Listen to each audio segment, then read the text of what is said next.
Now we will integrate this particular sine raised to the power 3x dx.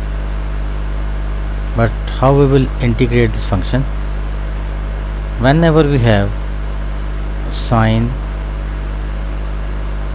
raised to the power n x dx, then we have to break this integral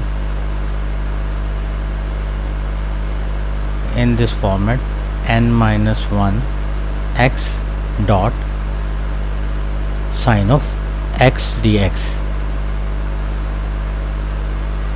Here, if n is odd, and after having this, you will use the trigonometric identities. And how we will use the trigonometric identities? Here is an example.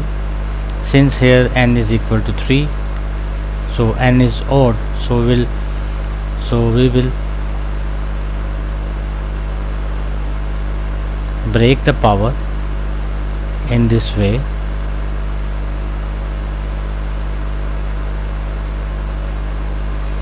Here n minus 1 basically will become the power 2 and then sine x.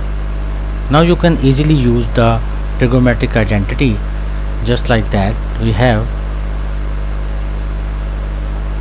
sine square x plus cos square x, which is equal to 1, and from here we can get the value of sine square x, which is equal to 1 minus cos square x.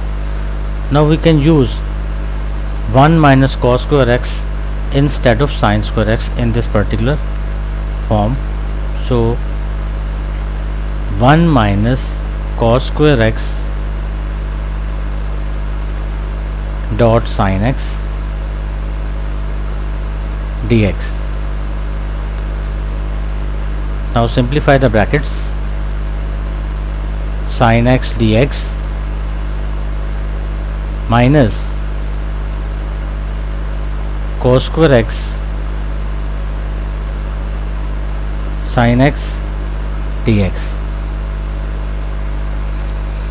Now we can easily integrate this particular function, since the integral of sine x is always minus cos x, and since the derivative of cos x is present here but the negative sign is missing, so we will produce a negative sign over here,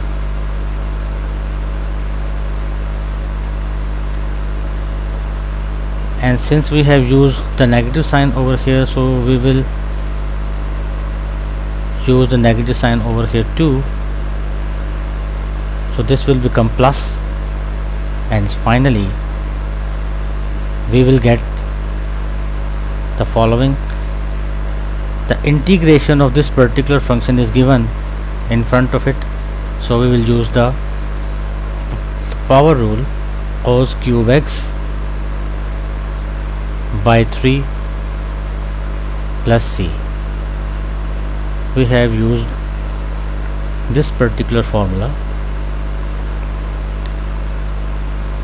If you have a function with some power and the derivative of the function is given behind this function, beside this function, then you can use f of x raised to the power n plus 1 divided by n plus 1 plus c.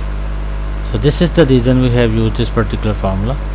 So this is the final answer of this integral sine cube of x. Now we can continue the same process for the further odd powers. Now we have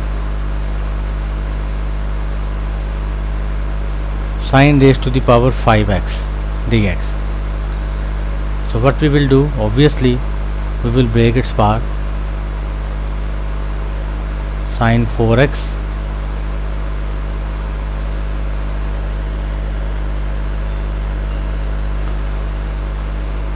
sine 4x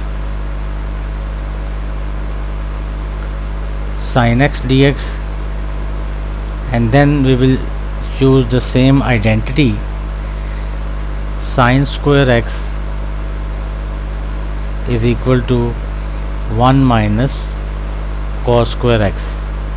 Since it is sine 4, so by taking square on both sides it will become sine 4x. So we will write 1 minus cos square x raised to the power 2. So we will use 1 minus cos square x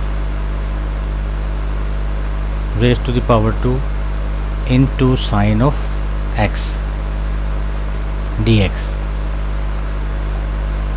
Just open the square. A square minus 2ab plus b square, and then sin x dx.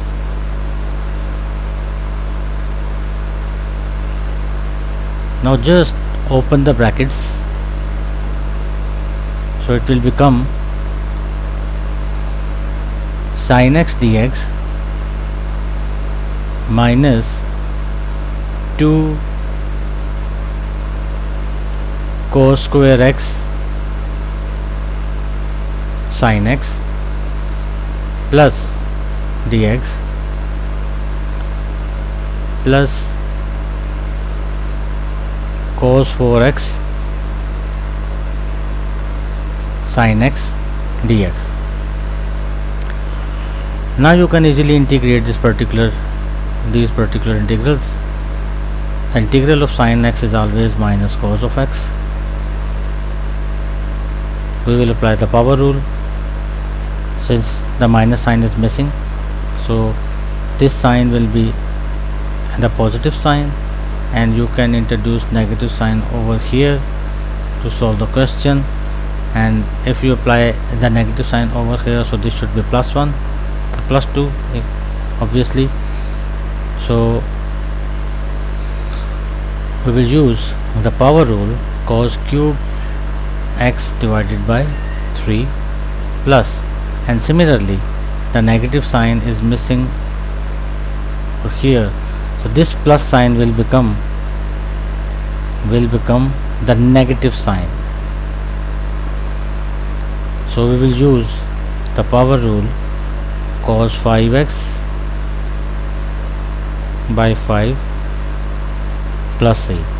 So this will be the final answer of this particular integral if you have the power 5, that is an odd number.